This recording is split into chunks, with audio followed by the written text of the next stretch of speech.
So right now there's obviously a lot of rumors floating around about Microsoft acquiring different game studios and things like that. So I figured I'd run down the top 5 biggest rumored, and this doesn't include Valve because Gabe Newell has already said that that's off the table. So with that being said, money does talk. So Microsoft has a ton of money. They could easily buy out Steam if they wanted to, but that realistically doesn't make any sense unless they're trying to kind of reboot the Windows Store and just not use the Windows Store and use Steam instead, which that would make sense. But these are the ones that make the most sense and are highly rumored as well. First up, Playground Games. As you guys know, these guys do the Forza Horizon series. They did Forza Horizon 1, 2, and 3, and they're supposedly doing the new Fable reboot, so that's something that we could really look forward to. They have the open world experience. They've hired some people who have done open world games, from Metal Gear Solid 5 to I believe The Witcher. They've hired some Witcher developers, so they have the talent, and this one makes the most sense. Up and coming, every game they've done has been better than the last.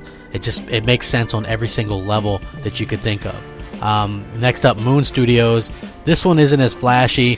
This one goes with one of those smaller things. This would be like a good complementary studio. They do Ori and the Blind Forest, and of course the sequel Ori and the Will of the Wisps. This is a studio that Microsoft helps fund a lot as it is, so who knows if they even find it worth it. But this one would make a lot of sense since they do like those smaller indie type games with a good narrative and things like that. So they do love Ori, so that could be something that we see in the future. I don't know if it's a splashy one like Playground Games, but something's better than nothing, and they are a critically acclaimed studio now. So next up would be IO Interactive. They own the Hitman franchise, and if you guys have been paying attention to the Hitman franchise lately, you realize that that franchise is doing okay. Actually, the newest one is pretty damn good. I would just say that the big problem is that doing it episodically. Now, episodically might work for Game Pass, so that could be a thing. This is a perfect situation for Game Pass for Microsoft, in my opinion. So that might be why we see something like this come up. But I don't know. It still seems unlikely. If they wanted to buy out IO Interactive, they probably could have. Although they could use a good narrative-driven type game like this, and so I wouldn't count it out. The newest rumor is the Sega one, of course. And with that being said, I highly doubt that they buy out Sega.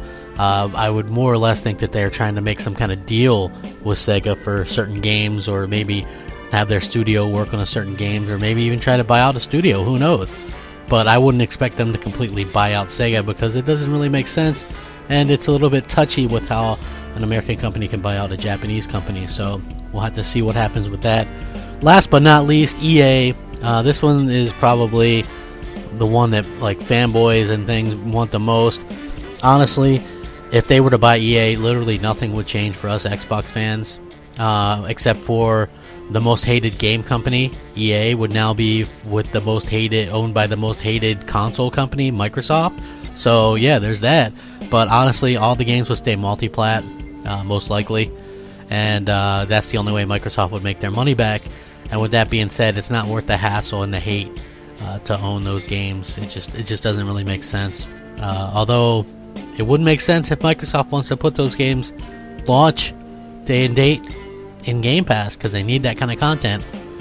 But I just don't know if it's worth it. BioWare seems like a shell of their former self. Nobody's really talking much about Dragon Age or Mass Effect. The last one flopped. They closed down Visceral Studios. It's just, I don't know, it's just kind of a mess right now. So interesting to hear your guys' take. What do you guys think? Who would you like to see them buy?